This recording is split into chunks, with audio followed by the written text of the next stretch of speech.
தமிழக அரசியலில் இன்று ஒரு மிகப்பெரிய அதிர்வலை ஏற்பட்டிருக்கிறது. 2026 சட்டமன்ற தேர்தல் முடிந்து இப்போது ஒட்டுமொத்த தமிழகமும் ஆவலோடு காத்து கொண்டிருக்கும் அந்த ஒரு விஷயம், எக்ஸிட் போல் முடிவுகள் வெளியாக தொடங்கிவிட்டன. ஆளும் கட்சியான திமுக மீண்டும் ஆட்சியை பிடிக்குமா அல்லது அதிமுக மிகப்பெரிய கம்பேக் கொடுக்குமா? எல்லாவற்றிற்கும் மேலாக முதலாக தேர்தலை சந்தித்த தளபதி விஜயின் தமிழக வெற்றிக் கழகம் எந்த மாதிரியான தாக்கத்தை ஏற்படுத்தப் போகிறது?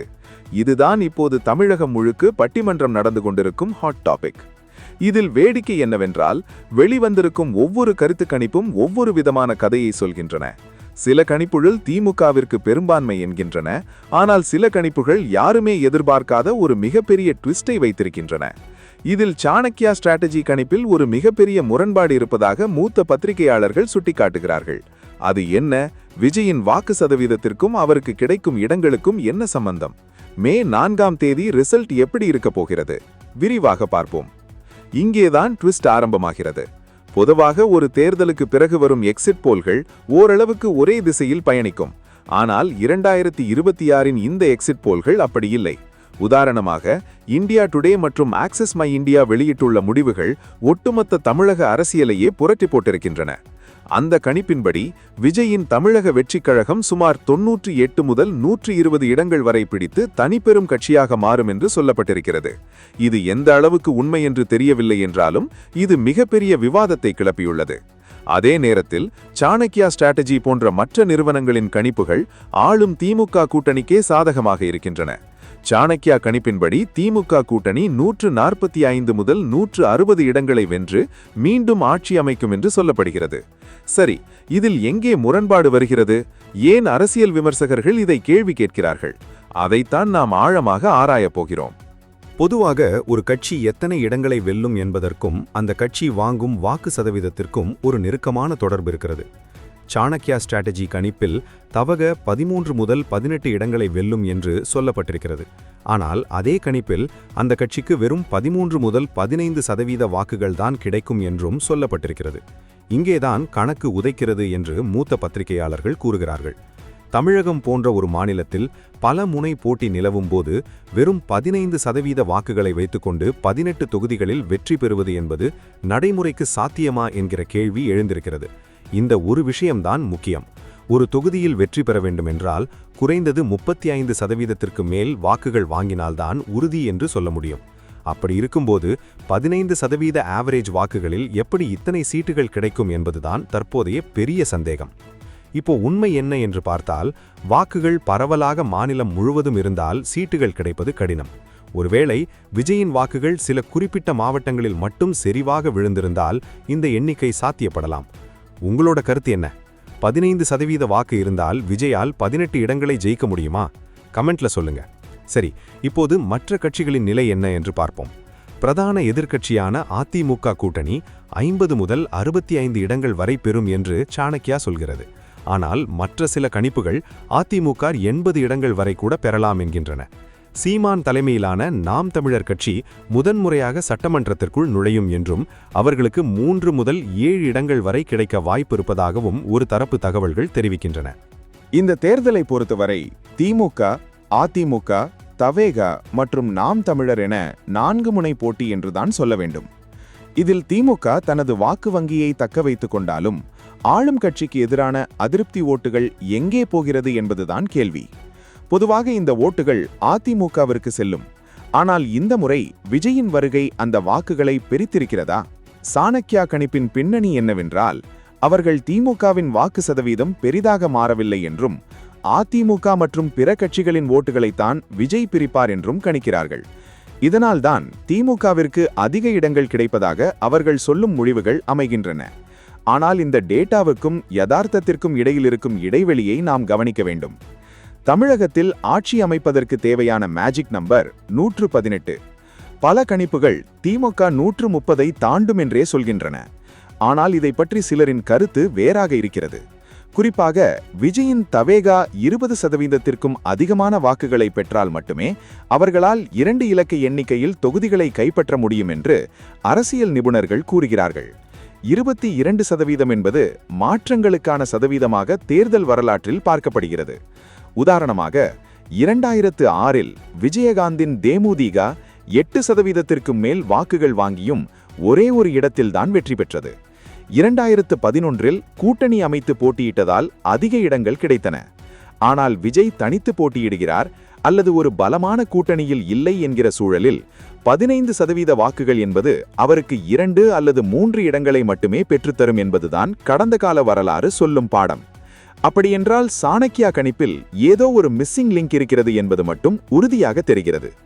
சரி, இப்போ இந்தியா டுடே மற்றும் ஆக்சிஸ் மை இந்தியா கணிப்பிற்கு வருவோம். அவர்கள் ஏன் விஜய்க்கு 100க்கும் மேற்பட்ட இடங்களை கொடுக்கிறார்கள்? அவர்கள் சொல்லும் காரணம் யூத் வோட்ஸ் மற்றும் சைலண்ட் வோட்டர்ஸ், அதாவது 18 முதல் 25 வயது வரை உள்ள இளைஞர்களில் சுமார் 60%க்கும் அதிகமானோர் விஜய்க்கு வாக்களித்திருப்பதாக அந்த தரவுகள் சொல்கின்றன. அது மட்டுமில்லாமல் பெண்கள் வாக்குகளிலும் விஜய் ஒரு பெரிய தாக்கத்தை ஏற்படுத்தியிருப்பதாக சொல்லப்படுகிறது. இந்த ஒரு விஷயம்தான் அதிமுக மற்றும் திமுக ஆகிய இரு கட்சிகளையும் கவலையடைய செய்திருக்கிறது. பொதுவாக தமிழகத்தில் இளைஞர்கள் மற்றும் புதிய வாக்காளர்களின் எண்ணிக்கை அதிகம். அவர்கள் ஒரு பக்கம் சாய்ந்தால் அது மிகப்பெரிய சுனாமியை ஏற்படுத்தும். இந்தியா டுடே கணிப்பு உண்மையானால் அது 1967இல் அண்ணா ஏற்படுத்திய மாற்றத்திற்கு இணையான ஒரு வரலாற்று மாற்றமாக இருக்கும். இதன் பின்னணி என்னவென்று பார்த்தால், தமிழக அரசியல் காலம் காலமாக பல மாற்றங்களை கண்டுள்ளது. 1967இல் காங்கிரஸ் ஆட்சியை இழந்து திமுக வந்தபோது இதே போன்ற ஒரு பரபரப்பு நிலவியது.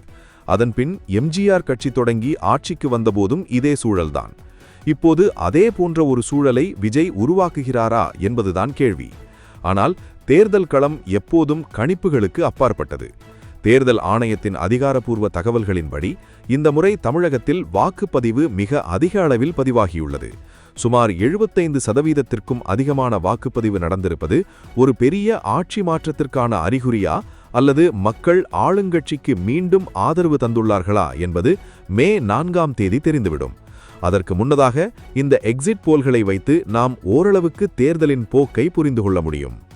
சாணக்கியா கணிப்பில் திமுக மற்றும் அதிமுகவின் வாக்கு சதவீதம் ஓரளவுக்கு சரியாக இருந்தாலும் தவேக விஷயத்தில் மட்டும் முரண்பாடு வர காரணம் என்ன? சில ஊடகங்கள் தெரிவிப்பது என்னவென்றால், நகரப்புறங்களில் விஜய்க்கு இருக்கும் ஆதரவு கிராமப்புறங்களில் இல்லை என்பதுதான். ஆனால் சாணக்கியா போன்ற கணிப்புகள் மாநிலம் தழுவிய ஆவரேஜ் டேட்டாவையே தருகின்றன. மூத்த பத்திரிகையாளர்கள் சொல்லும் இன்னொரு பாயிண்ட் என்னவென்றால், ஒரு தொகுதியில் 4 பேர் வலுவாக போட்டியிடும் போது வெற்றி பெறுபவர் வெறும் 30% வாக்குகளை எடுத்தாலே போதும். அந்த வகையில் பார்த்தால் விஜய் 15% வாங்கினால் அவரால் எப்படி 18 இடங்களை ஜெயிக்க முடியும்? அது சாத்தியமே இல்லை. அவர் குறைந்தபட்சம் 25%யாவது எட்டினால்தான் இந்த 18 இடங்கள் என்பது லாஜிக் படி சரியாக இருக்கும். அறிக்கைகள் கூறுவது என்னவென்றால், தென் மாவட்டங்களில் விஜயின் வாக்குகள் சிதறி இருப்பதாகவும் வட மாவட்டங்களில் பாமக மற்றும் திமுகவின் ஆதிக்கம் தொடர்வதாகவும் தெரிகிறது. அதே நேரத்தில் கொங்கு மண்டலத்தில் அதிமுக தனது பலத்தை தக்கவைத்துக் கொள்ள போராடுகிறது. இந்த முறை கொங்கு மண்டலத்தில் தவேக அதிக ஓட்டுகளை பிரித்தால் அது திமுகவிற்கே சாதகமாக முடியும். இதையே தான் சாணக்கியா கணிப்பும் பிரதிபலிக்கிறது. அவர்கள் திமுக கூட்டணிக்கு 145 முதல் 160 இடங்களை கொடுப்பதற்கு இதுதான் காரணம். அதாவது எதிர்க்கட்சி ஓட்டுகள் சிதறும் போது அது ஆளுங்கட்சிக்குத்தான் லாபமாக முடியும். இது தமிழக அரசியலில் எப்போதும் நடக்கும் ஒரு ஃபார்முலாதான். ஆனால் இந்த முறை மாற்றம் என்கிற ஒற்றை சொல் வாக்காளர்களிடம் வேலை செய்திருந்தால் இந்த கணிப்புகள் அனைத்தும் தவிடுபடியாக வாய்ப்புண்டு. இங்கே நாம் சீமானவர்களின் நாம் தமிழர் கட்சியையும் கவனித்தாக வேண்டும். கடந்த 10 வருடங்களாக தனது வாக்கு சதவீதத்தை சீராக உயர்த்தி வரும் சீமான் இந்த முறை 7 முதல் 10% வாக்குகளை பெறுவார் என்று எதிர்பார்க்கப்படுகிறது. சாணக்கியா கணிப்பின்படி அவர்கள் சில இடங்களை கைப்பற்றவும் வாய்ப்பிருக்கிறது. இது நடந்தால் அது தமிழக அரசியலில் ஒரு புதிய அத்தியாயமாக இருக்கும். இதுவரை ஒரு இடத்தை கூட வெல்லாத ஒரு கட்சி சட்டமன்றத்திற்குள் நுழைவது என்பது மிகப்பெரிய விஷயம். இது ஒரு புறம் இருக்க, பாஜகவின் வாக்கு சதவீதம் என்னவாகப் போகிறது? கடந்த தேர்தலை விட இந்த முறை அவர்கள் அதிக வாக்குகளை பெறுவார்கள் என்று சொல்லப்பட்டாலும் அது இடங்களாக மாறுமா என்பது சந்தேகமே. பல கணிப்புகள் பாஜகவிற்கு 0 முதல் 2 இடங்கள் வரை மட்டுமே கொடுக்கின்றன. சரி, இந்த 15 நிமிடம் நாம் ஏன் எக்ஸிட் போல்களை பற்றி இவ்வளவு விரிவாக பேசுகிறோம்? ஏனென்றால் இது வெறும் எண்கள் விளையாட்டு மட்டுமல்ல. இது ஒரு மாநிலத்தின் அடுத்த 5 ஆண்டுகால எதிர்காலத்தை தீர்மானிக்கப் போகிறது. சாணக்கியா கணிக்கும் திமுகவின் வெற்றி என்பது அவர்களின் மக்கள் நலத்திட்டங்களுக்கு கிடைத்த அங்கீகாரமா அல்லது எதிர்க்கட்சிகள் பலவீனமாக இருப்பதன் விளைவா? அதேபோல் அதிமுகவின் பின்னடைவு என்பது தலைமை பிரச்சனையா? விஜயின் வருகை அதிமுகவை மட்டும் பாதிக்கிறதா அல்லது திமுகவின் கோட்டைகளிலும் ஓட்டை போடுகிறதா? இந்த எக்ஸிட் போல்கள் ஒரு தெளிவான சித்திரத்தை தராவிட்டாலும் சில விஷயங்களை நமக்கு உணர்த்துகின்றன. தமிழக மக்கள் ஒரு வலுவான மாற்றத்தை எதிர்பார்க்கிறார்கள் என்பது மட்டும் வெளிப்படையாக தெரிகிறது. இப்போ சில முக்கியமான புள்ளி விவரங்களை பார்ப்போம். 2021 தேர்தலில் திமுக கூட்டணி சுமார் 45% வாக்குகளை பெற்றது. அதிமுக கூட்டணி 39% வாக்குகளை பெற்றது. அப்போது 3ஆம் இடத்தை பிடித்த மக்கள் நீதி மய்யம் மற்றும் நாம் தமிழர் ஆகியவை கணிசமான வாக்குகளை பிரித்தன. ஆனால் 2026இல் நிலைமை தலைகீழ். விஜய் என்கிற ஒரு பெரிய சக்தி உள்ளே வந்திருக்கும் போது இந்த 45% மற்றும் 39% என்பதில் மிகப்பெரிய சரிவு ஏற்பட வாய்ப்பு உண்டு. ஒருவேளை திமுக 35%த்திற்கும் அதிமுக 25%த்திற்கும் குறைந்தால் அப்போதுதான் விஜய்க்கு அந்த 100 சீட்டுகள் என்கிற ஆக்சிஸ் மை இண்டியா கணிப்பு சாத்தியமாகும்.